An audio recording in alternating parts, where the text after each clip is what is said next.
Okay, in this question we have to work out the size of angle x. This gives us information which is already in the diagram. So I can see here there's 125 degrees on a straight line, and if I finish off that, it must make up 180. So this angle in here must be 55 degrees. Now basically I'm just going to try and work out as many things as I can to hopefully eventually get what angle x is. I can't find out straight away. Here BCD is a triangle.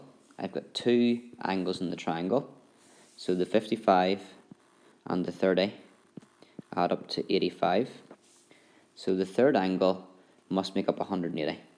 So if I do 180 minus the 85 to get 95, that gives me this angle here.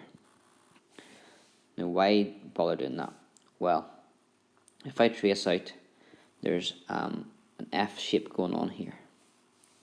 Can you see the F? I'm going to trace it maybe with this line here is cut here and here at the same angle, creating an F shape.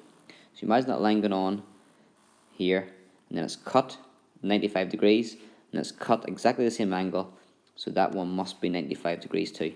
They are called corresponding angles.